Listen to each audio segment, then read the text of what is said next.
হাসপাতালে যে সময় ছিলেন সন্দীপ ঘোষ অর্থাৎ আরজিকরের প্রিন্সিপাল ছিলেন, সে সময় তার বিরুদ্ধে ভুরি ভুরি অভিযোগ, দুর্নীতির অভিযোগ। তো সেই অভিযোগের তদন্ত এতদিন ধরে করছিল রাজ্য সরকার গঠন করা সিট, রাজ্য পুলিশের সিট। এবার তদন্ত করবে হাইকোর্টের নির্দেশে, তদন্ত করবে সিবিআই। তো সিবিআই এর হাতে সিট যাবতীয় নথি এতদিন ধরে তদন্ত করে যা যা পেয়েছে সেই সব নথি তুলে দিয়েছে।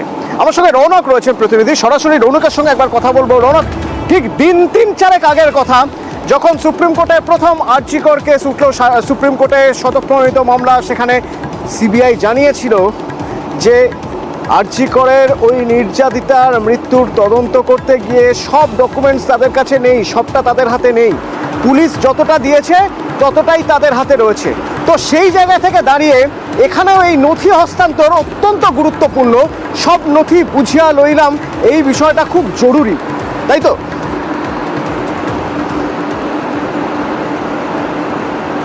একেবারেই সেই দিকেই কিন্তু আজ সকাল 9:30 নাগাদ স্পেশাল ইনভেস্টিগেশন টিম 4 জন আইপিএস অফিসারের অধীনে, যেটা রাজ্য পুলিশের দ্বারা গঠিত ছিল, তারা কিন্তু যে সমস্ত নথি এই কদিনে তারা তদন্ত করতে গিয়ে পেয়েছিল, সেই সমস্ত নথি কিন্তু অ্যান্টি করাপশন ব্রাঞ্চ সিবিআই এর তাদের হাতে তুলে দিল।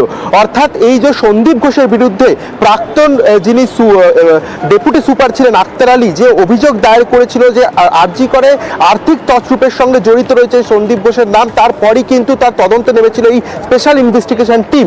কিন্তু গতকাল হাইকোর্টের যে নির্দেশ যে এই তদন্ত ভার পুরোপুরি সিবিআই হাতে হস্তান্তর করতে হবে, শুধু তাই নয়, এই তদন্ত করতে গিয়ে এই স্পেশাল ইনভেস্টিগেশন টিম যে সমস্ত নথি পেয়েছে সেই নথিও কিন্তু সিবিআই হাতে তুলে দিতে হবে, সেই এবং তা আজ 10টার মধ্যেই করতে হবে। সেই দিকেই কিন্তু দেখা গেল যে সিবিআই যে নিজাম প্যালেস, সেই নিজাম প্যালেসে এই সিটের যে নথি কলকাতা পুলিশের তরফ, রাজ্য পুলিশের তরফ থেকে কিন্তু তারা গিয়ে, যারা আধিকর্তারা ছিলেন তারা গিয়ে সিবিআই যারা অ্যান্টি করাপশন ব্রাঞ্চ তাদের হাতে তুলে দিলেন। অর্থাৎ এই সংক্রান্তীয় যাবতীয় যে তথ্য নথি এবং এই সংক্রান্তীয় যে মামলা, এবার থেকে কিন্তু পুরোপুরি তদন্তভার সিবিআই নিজেদের হাতে তুলে নিল। অতনুদা, রৌনক, আরও একটা গুরুত্বপূর্ণ দিক হলো যে এদিকে যেমন আর্থিক দুর্নীতির তদন্ত হচ্ছে, বা সেই সময় সন্দীপ ঘোষ জমানার সময়ের তদন্তের কথা হচ্ছে, আরেকটা তদন্ত চলছে।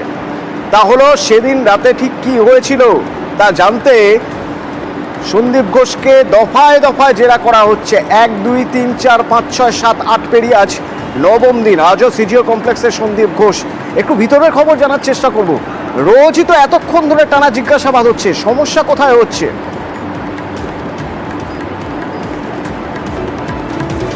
দেখো, একেবারেই গতকালও প্রায় 10 ঘন্টারও বেশি সময় কিন্তু এই সন্দীপ ঘোষকে জিজ্ঞাসাবাদ করা হয় এবং আজও তাকে হাজিরার নির্দেশ দেওয়া হয়েছিল এবং ঠিক 9:45 নাগাদ সঞ্জীব ঘোষ এই সিজিও দপ্তরে আসে। এবং যেটা আমরা জানতে পারছি সিবিআই সূত্রে খবর, ইতিমধ্যে যে পলিগ্রাফ টেস্টের অনুমতি দেওয়া হয়েছিল সন্দীপ ঘোষের ক্ষেত্রেও, সেই পলিগ্রাফ টেস্ট কিন্তু ইতিমধ্যে শুরু হয়েছে। অর্থাৎ এই যে দীর্ঘদিন ধরে সন্দীপ ঘোষ আসছে, প্রায় 100 ঘন্টারও বেশি কিন্তু সিবিআই তাকে একেবারে জিজ্ঞাসাবাদ করে ফেলেছে।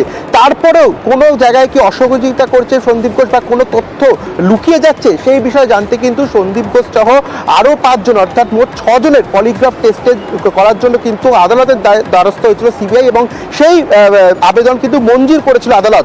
তারপরই দেখা গেল আজ, অর্থাৎ সন্দীপ ঘোষ সিজিও দপ্তরে আসলেন এবং যেটা সিবিআই সূত্রে জানা যাচ্ছে ইতিমধ্যে কিন্তু পলিগ্রাফ টেস্ট সন্দীপ ঘোষের শুরু হয়ে গেছে। অর্থাৎ কোনো ধরনের তদন্ত অসহযোগিতা বা এই যে দীর্ঘদিন ধরে তিনি একের পর এক যে তথ্য দিয়েছে, সেই তথ্য আদৌ সত্য নাকি মিথ্যা, এই বিষয়ে কিন্তু খতিয়ে দেখার জন্য এই পলিগ্রাফ টেস্ট অত্যন্ত গুরুত্বপূর্ণ।